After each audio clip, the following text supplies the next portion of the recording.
Bonjour. Je vais m'exprimer en français, essayer de parler doucement, bien qu'en 8 minutes, bien sûr, on ne peut pas refaire le monde. Nous sommes tous ici présents pour la même cause. En fait, sauver la planète qui est menacée de destruction. Je vais dans mon intervention plutôt parler de la mer, dans la diversité, dans la biodiversité marine, parce que je n'en ai pas beaucoup entendu parler de la mer, que je vais diviser en deux grandes parties. Le domaine profond, qui est un domaine où les grands pélagiques migrent, et le domaine épicontinental, qui n'est pas profond, où il y a tous les échanges phytoplanctoniques et toute la reproduction biologique. Bien sûr, dans ce domaine, en Afrique de l'Ouest, dans l'océan Atlantique que je connais particulièrement, il y a une très forte pression de toute la pêche industrielle asiatique, européenne, locale. Il y a 600 000 pêcheurs artisans qui vivent des ressources halieutiques chez moi et 500 bateaux industriels qui leur font la concurrence à piller toute cette ressource. Tout cela, bien sûr, fait que tous les reproducteurs lents, les grands requins, les grands mérous, tous les reproducteurs lents aujourd'hui ont atteint le seuil de non-retour. Quoi que l'on fasse, on ne peut pas permettre à ces espèces qui aujourd'hui sont en train de disparaître, comme le lamantin de l'eau de mer, on ne peut pas permettre à ces espèces de se régénérer, quoi que l'on fasse aujourd'hui ici. Et bien sûr, nous sommes là pour proposer des solutions. Mais en même temps, pour que cela soit valable, il nous faut avoir la force de les appliquer, ces solutions. Comment appliquer au niveau local nos solutions quand dans nos pays, il n'y a même pas de démocratie? La démocratie est une étape avant l'écologie. Mais quand il n'y a même pas de démocratie, comment est-ce qu'on peut parler d'écologie à des gouvernants qui sont corrompus, qui ne se préoccupent que de vendre les ressources au détriment de leur population? Je vis dans un pays qui fait partie des pays les plus pauvres du monde, le deuxième pays au monde le plus aidé. Et dans mon pays, les dirigeants font partie des hommes les plus riches du monde. Comment vous pouvez comprendre cela et nous parler d'écologie dans ce pays, le Sénégal? Ce n'est pas possible.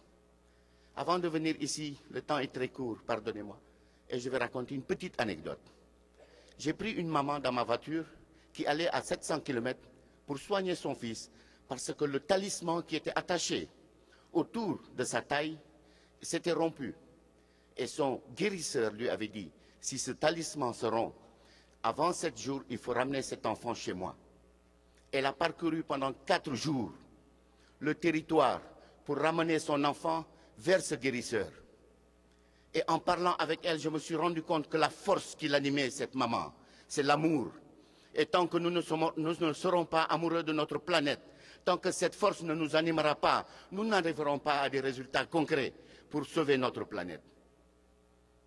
Et cela aussi m'amène à dire que nous n'avons pas beaucoup de temps.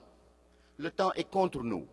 Les eaux sont en train de monter, les îles du Pacifique vont être dissous, les eaux sont en train de monter, l'océan, beaucoup de territoires, les Pays-Bas vont disparaître. Et tout cela, nous disons cela dans une société qui a été construite par nous, dans une société qui met en avant le pouvoir de l'argent. Et nous essayons de trouver des solutions avec cette société et avec ce pouvoir en parlant de moyens. Je dis, celui qui sauvera la planète n'aura pas besoin de moyens, il aura besoin d'amour et de foi. Je pense que celui qui sauvera la planète ne sera pas même politique, parce que quand j'entends le discours d'Ingrid Betancourt, je me dis qu'elle sait atteindre le cœur des gens pour réveiller leur conscience. Et c'est peut-être par cela que nous devons passer pour sauver notre planète.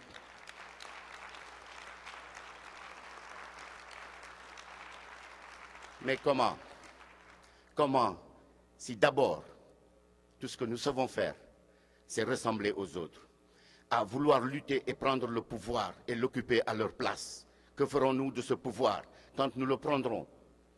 C'est cela la question à laquelle nous devons réfléchir. Est-ce qu'au fond de nous, nous sommes si amoureux de cette planète que nous voulons coûte que coûte la sauver?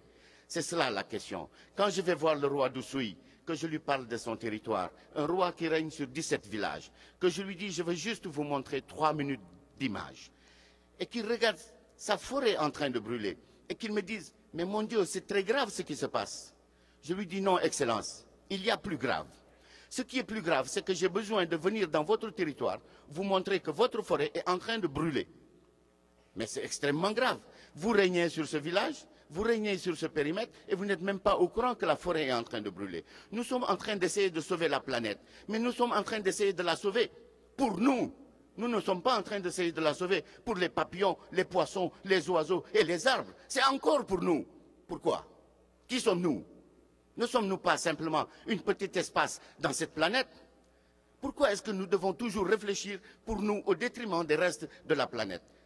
Il est là aussi le problème, parce que nous avons un pouvoir de destruction qui est immense.